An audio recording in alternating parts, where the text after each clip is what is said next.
এটাই S M জুইমার বহু পূর্বে বলে গেছেন, আহলে হাদিস দ্য রিজিড পিউরিস্ট, আহলে হাদিস তারা স্বচ্ছ কঠোর বিশুদ্ধতাবাদী।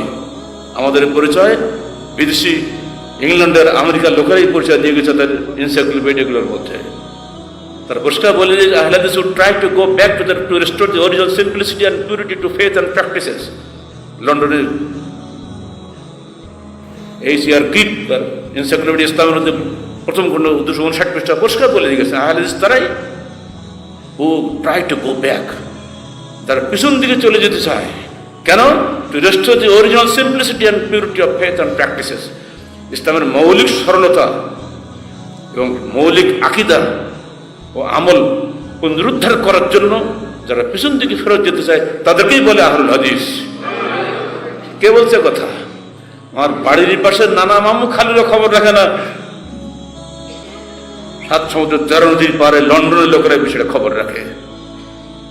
দুঃখ লাগে আমাদের লোকদের জন্য। এই স্ক্রেমার বলছেন আহলে হাদিসরা কেন পেছন দিয়ে ফেরত যেতে চায়? এই জন্য 4 মাযহাবের বন্ধন থেকে বেরিয়ে শুধু হাদিস ও কোরআনের মাধ্যমে যাতে তারা ইজতিহাদ করতে পারে স্বাধীনভাবে, সেই জন্য তারা সেদিকে ফেরত যেতে চায়। 4 মাযহাবের নাকে দড়ি দিয়ে তারা থাকতে চায় না। অত সহজ?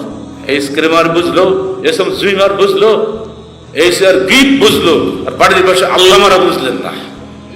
এই সমস্ত আল্লামারা আমার কবরে যাবে কোরআন এবং সহিহ হাদিসের বিধান আর আমল, আকীদা সাফ, আমল স্বচ্ছ, জিহাদ চলবে বাতিলের বিরুদ্ধে আপোষহীনভাবে, তবেই জান্নাত আপনার জন্য বরাদ্দ হবে ইনশাআল্লাহ।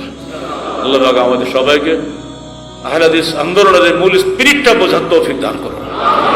শুধু রফাদান করে একজন হলি পারে স্যার আসেন লোকটা বায়াত দেবে আহলে হাদিস হয়েছে না, ও তো রফাদানই হয়েছে, এখন আহলে হাদিস হয়নি। একজন আহলে হাদিস আন্দোলন কি ও কেন বইটা অবশ্যই আপনাকে পড়তে হবে, বারবার পড়তে হবে, থিসিস বারবার পড়তে হবে। যারা এই দুটো বই পড়েনি তারা আহলে হাদিস হতে পারবে না, এত সহজ মনে করবেন না। পরিশেষে আপনাদের সবাইকে ধন্যবাদ জানাচ্ছি। আহলে হাদিসের বিশুদ্ধতাবাদী আন্দোলনকে বোঝার জন্য আল্লাহ পাক তৌফিক দিন, আমি সেই দোয়া করছি।